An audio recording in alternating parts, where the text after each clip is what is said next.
Assalamualaikum warahmatullahi wabarakatuh. Bertemu lagi dengan saya Iis Nuraina, guru SMA Negeri 1 Cikarang Selatan. Sekarang kita akan belajar bersama dalam materi evolusi. Di sini terlihat gambar ada perubahan ataupun evolusi burung pink di Kepulauan Galapagos, sedangkan yang di atas ini adalah fosil kuda dari zaman purba sampai zaman kuda sekarang yang kita lihat ini. Karena fosil kuda adalah bukti evolusi yang paling lengkap. Setelah kuda, fosil yang paling lebih lengkap lagi, yang tergolong lengkap, nomor 1 adalah kuda, yang kedua adalah gajah atau mamut. Oke. Adapun evolusi itu memiliki kompetensi dasar 3.9. 3.9 yang berbunyi tentang menjelaskan teori, prinsip, dan mekanisme evolusi serta pandangan terkini para ahli terkait spesiasi. Adapun 4.9 berkaitan dengan keterampilannya adalah menyajikan karya ilmiah terhadap gagasan baru tentang kemungkinan-kemungkinan pandangan evolusi berdasarkan pemahaman yang dimilikinya. Adapun tujuan pembelajarannya adalah setelah kegiatan pembelajaran, yang pembelajaran pertama yaitu asal-usul kehidupan, peserta didik diharapkan dapat 1. Menjelaskan teori-teori asal-usul kehidupan, asal-usul makhluk hidup maksudnya. Kemudian kedua, menjelaskan prinsip-prinsip teori evolusi menurut para ahli. Yang ketiga, membedakan prinsip evolusi sehingga terjadi spesiasi menurut Darwin dan Lamarck. Setelah pembelajaran kedua, yaitu tentang petunjuk dan mekanisme evolusi, peserta didik diharapkan dapat menjelaskan petunjuk-petunjuk adanya evolusi. Kemudian yang kedua, menjelaskan mekanisme terjadinya evolusi makhluk hidup. Yang ketiga, mendeskripsikan terjadinya variasi makhluk hidup sebagai dasar terjadinya proses evolusi. Itulah kompetensi dasar dan tujuan pembelajaran konsep evolusi.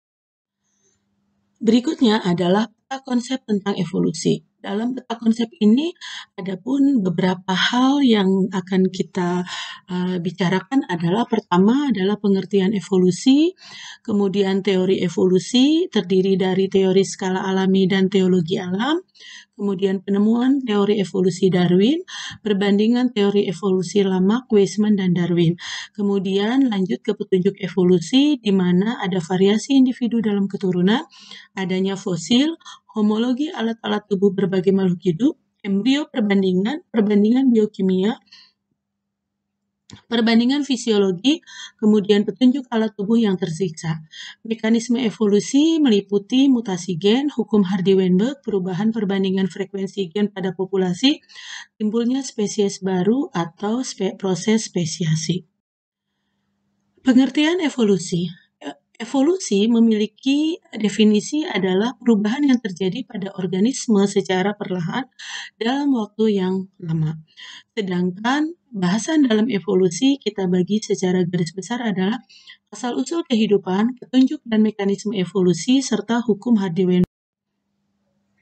Asal-usul kehidupan ada 3 teori besar, yaitu abiogenesis, biogenesis, dan biokimia. Mari kita lihat satu-satu. Teori abiogenesis adalah teori yang menyatakan bahwa makhluk hidup terjadi begitu saja secara spontan atau makhluk hidup berasal dari benda tidak hidup. Ahlinya ada 3, saya singkat biasanya aja, yaitu Aristoteles, John Needham, dan Anthony van Leeuwenhoek. Aristoteles ini bapak segala ilmu ya, ilmu bidang sosial juga Aristoteles, ilmu bidang saintek juga Aristoteles selalu berbicara tentang knowledge. Nah, Anthony van Leeuwenhoek ini dengan pendapatnya bahwa mikroorganisme atau benda mati berasal dari air, yaitu benda mati juga. Dia melihat percobaannya pada abad ke-17 dengan penemuannya terhadap mikroskop. Jadi, Anthony van Leeuwenhoek itu adalah yang menemukan mikroskop sederhana. Dia melihat adanya mikroorganisme atau makhluk hidup sangat kecil dalam sampel air hujan dan air rendaman jerami. Nah, pendapat ini didukung oleh John Needham, di mana dia berpendapat bahwa mikroorganisme atau benda hidup terjadi dari air kaldu, yaitu benda mati. Hal ini sesuai dengan percobaannya, yaitu merebus daging, kemudian air kaldu disimpan dalam keadaan terbuka. Setelah beberapa hari terlihat air kaldu menjadi keruh karena adanya mikroorganisme. Yang kedua adalah teori biogenesis. Teori biogenesis adalah teori yang menyatakan bahwa makhluk hidup terjadi berasal dari makhluk hidup sebelumnya. Ahlinya yang pertama adalah Francisco Redi. Ini adalah percobaan Francisco Redi. Ada 3 stoples. Yang pertama adalah ditutup rapat dengan plastik, kemudian dibiarkan beberapa lama. Ternyata tidak ada belatung. Kemudian dibiarkan terbuka, ternyata ada belatung akibat lalat masuk ke dalam toples yang dibuka. Kemudian yang ketiga adalah ditutup oleh kain kasa. Jadi, kalau yang ditutup oleh kain kasa, ternyata setelah beberapa lama tetap ada ulat. Artinya, bahwa belatung yang ada di dalam daging ini berasal dari telur yang berasal dari alat. Maka muncullah Omnivivum ex ovo, kehidupan berasal dari telur. Berikutnya, teori biogenesis yang ahlinya oleh Lazarus Spallanzani. Lazarus Spallanzani memanaskan air kaldu, kemudian setelah itu didinginkan. Setelah beberapa lama, air kaldunya menjadi keruh. Nah, kemudian katanya ya wajar aja karena tidak ditutup. Kemudian yang berikutnya air kaldu dipanaskan, kemudian didinginkan, tetap airnya keruh. Sedangkan yang ketiga, labu ketiga itu labunya dipanaskan air kaldunya, kemudian didinginkan, kemudian ditutup. Jadi ini menggunakan kain kasa, yang ini membentukkan plastik yang impermeable. Nah, kemudian pendukung teori biogenesis yang ketiga adalah Louis Pasteur. Louis Pasteur ingin membantu Spallanzani di mana perebusan air kaldu ini membunuh mikroorganisme yang ada di awal. Kemudian dia menggunakan tempat labu berbentuk leher angsa. Nah, setelah beberapa hari didiamkan, tidak terlihat ada mikroorganisme di dalam air kaldu ini. Diduga udara tetap masuk ke sini, tetapi mikroorganismenya terjebak oleh lingkar leher angsa ini. Setelah beberapa lama, air kaldunya dimiringkan, seolah-olah seperti membilas mikroorganisme. Setelah beberapa lama, maka si air kaldu yang tadinya jernih jadi keruh juga. Oleh sebab ini, Louis Pasteur menumbangkan teori abiogenesis bahwa keruhnya mikroorganisme yang ada di sini berasal dari kehidupan yang ada di luar, yaitu Omnivivum ex vivo, bahwa kehidupan berasal dari kehidupan sebelumnya. Nah, berikutnya adalah teori biokimia. Teori evolusi kimia ini dimunculkan oleh Harold Urey yang mengatakan bahwa asal mula kehidupan berasal dari reaksi antara CH4, NH3, H2, dan H2O di atmosfer dengan sinar kosmis dan halilintar yang menghasilkan senyawa organik, serupa asam amino yang merupakan bahan dasar pembangun kehidupan. Nah, Harold Urey memiliki murid bernama Stanley Miller dan membuat perangkat untuk membuktikan apa pendapat gurunya. Maka ini adalah perangkat evolusi kimia menurut Stanley Miller. Jadi, dia ingin membuktikan apa teori yang diungkapkan oleh gurunya. Di sini adalah H2O atau air, kemudian dipanaskan sehingga uapnya ke atas. Kemudian di sini adalah materi yang kedap udara, ruang kedap udara di mana di sini hanya ada uap H2O, kemudian CH4, NH3, dan H2.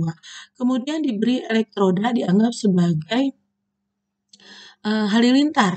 Kemudian setelah dimasak seolah-olah di sini di bola ini, maka bahan-bahan tadi akan didinginkan dengan menggunakan kondensor di sini. Jadi uap panasnya keluar, kemudian air dingin dimasukkan. Setelah itu, hasil dari pemasakan di sini, maka airnya akan mengandung senyawa organik dan tersimpan di sini. Sampel ini untuk analisis kimia dan kemudian bahwa model perangkat percobaan Miller dan Urey untuk sintesis molekul organik secara abiotik. Jadi bahwa makhluk hidup berasal dari benda yang tak hidup, ya. di mana bahannya adalah CH4, NH3, H2, dan H2O. Kemudian setelah oleh elektroda, kemudian didinginkan, maka tertambat disinilah zat yang disebut sebagai sumber kehidupan dan diduga ini adalah asam amino atau bagian dari protein.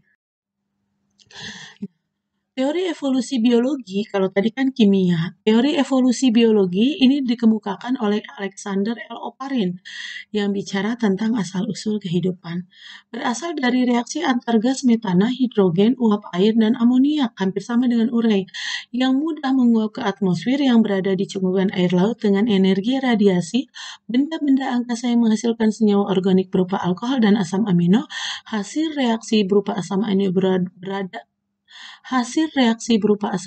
berada pada cekungan laut membentuk sop purba dan dikenal dengan sebagai primordial sop. Berikut ini beberapa teori tentang perkembangan sel. Kalau dari prokariotik ke eukariotik, sel eukariotik terjadi karena simbiosis erat antara dua organisme. Salah satu menjadi inang dan lainnya masuk ke tubuh inang, endosimbiosis. Dalam kasus ini, bakteri purba ditelan oleh sel prokariotik sebagai inang. Bakteri ini berfungsi melakukan segala reaksi kimia. Hal inilah dianggap sebagai cikal bakal mitokondria. Nah, kemudian teori yang tentang sel juga ada yang kedua adalah dari laut ke darat. Sel-sel diduga pertama kali berasal dari laut dan berkembang menjadi organisme yang hidup di air. Beberapa organisme ada yang mencoba untuk beralih hidup dari lingkungan air ke lingkungan darat karena telah terjadi kompetisi di dalam lingkungan alam.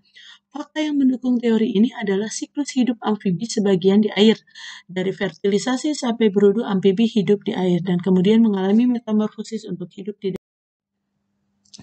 Nah, yang keempat adalah teori lain tentang asal-usul kehidupan. Ada teori kreasionisme by Aristoteles, ada teori katastropisme by George Cuvier, teori gradualisme by James Hutton, teori uniformitarianisme by Charles Lyell, teori Lamarck, use and disuse, dan juga teori Darwin. Silahkan bisa dicari ya. Di Google boleh, di buku biologi boleh, silahkan. 5 teori ini. Tapi di antara semua yang terkenal adalah teori ini. Adalah yang kita mulai teori Lamarck. Adaptasi use and disuse. Use and disuse yang digunakan dan tidak digunakan. Menurut ini pelajaran SMP, evolusi Lamarck pada jerapah. Jadi zaman dulu jerapah itu ada yang awalnya berleher pendek dan tidak bisa menjangkau makanan. Kemudian karena daun semakin tinggi, jerapah itu selalu loncat sehingga lehernya terus dijulurkan. Maka lehernya semakin panjang. Akhirnya terbentuklah jerapah berleher panjang. Jadi menurut teori Lamarck adalah jika alat itu digunakan terus maka akan menjulur sehingga dulu leher pendek maka berkembang menjadi leher panjang. Tetapi kalau menurut teori Darwin, kata kuncinya adalah seleksi alam atau natural selection. Menurut Darwin, dulu itu ada dua jenis jerapah yang berleher pendek dan jerapah berleher panjang. Nah, sedangkan jerapah berleher pendek karena melihat perkembangan tumbuhan semakin tinggi, jerapah leher pendek ini terseleksi oleh alam, dia mati. Maka yang hidup sekarang adalah jerapah leher panjang, seperti itu. Jadi seleksi alam kata kunci. Oke. Pengalaman Darwin ini setiap spesies mempunyai, jadi ada 5 postulat Darwin. Setiap spesies mempunyai potensi fertilisasi yang besar sehingga ukuran populasinya akan meningkat secara eksponensial kalau kita lihat grafiknya. Ukuran populasi cenderung menjadi stabil kecuali fluktuasi musiman. Kemudian yang ketiga, sumber daya alam itu terbatas. Individu populasi sangat bervariasi dalam hal ciri-ciri tubuh. Namun tidak ada dua individu yang benar-benar sama. Jadi walaupun dia kita sebut adalah bayi kembar, identik, tetap akan ada perbedaannya. Kebanyakan variasi diwariskan pada keturunan. Oke, itu adalah materi pembelajaran 1. Kita lanjut ke pembelajaran 2, yaitu petunjuk mekanisme evolusi. Tujuan pembelajarannya adalah setelah kegiatan pembelajaran ini diharapkan dapat menjelaskan petunjuk-petunjuk adanya evolusi, menjelaskan mekanisme terjadinya evolusi makhluk hidup, mendeskripsikan terjadinya variasi makhluk hidup sebagai dasar terjadinya proses evolusi. Oke, petunjuk evolusi contohnya variasi makhluk hidup, contohnya jenger ayam, ada yang walnut, ada yang eh, biji, ada yang rose, dan juga ada yang pea. Untuk fosil, contohnya fosil kuda, equus, dan juga gajah mamut. Untuk homologi dan analogi, bedanya homologi adalah asal mula sama, fungsi berbeda. Contohnya sayap burung dengan tangan manusia, dia memiliki asal mula jenis tulangnya sama, tetapi memiliki fungsi berbeda. Analogi kebalikannya, yaitu asal mula beda, fungsinya sama. Catatan, analogi bukan petunjuk evolusi, karena yang menjadi petunjuk evolusi hanya homologi saja. Filogeni adalah sejarah perkembangan makhluk hidup, sedangkan autogeni adalah pengulangan dari revolusi filogeni. Kemudian petunjuk biokimia, uji precipitin, uji adanya reaksi antara antigen dan antibodi. Ini biasanya berkaitan dengan waktu paruh fosil. Yang keenam, fisiologi perbandingan, ada persamaan fungsi fisiologi walaupun berbeda morfologi. Contohnya pada tahap perubahan fungsi fisiologi organisme. Organ sisa contohnya adalah umbai cacing atau appendix, sisa penyusutan sayap pada burung kiwi juga. Itu menjadi adanya evolusi. Mekanisme evolusi contohnya ada mutasi, genetik drift, aliran gen, rekomendasi sel, seleksi alam, dan adaptasi. Hukum Hardy-Weinberg ini akan saya bahas secara detail dengan bentuk contohnya, yaitu ini syaratnya berhukum Hardy-Weinberg adalah populasinya besar, reproduksi random, tidak terjadi mutasi, tidak terjadi seleksi, tidak terjadi migrasi. Kemudian frekuensi gen dalam suatu populasi keadaannya seimbang. Hukum Hardy-Weinberg adalah P plus Q sama dengan 1, atau jika bentuknya lebih daripada satu sifat, P plus Q plus R sama dengan 1. Ini harus kita jabarkan ke dalam latihan.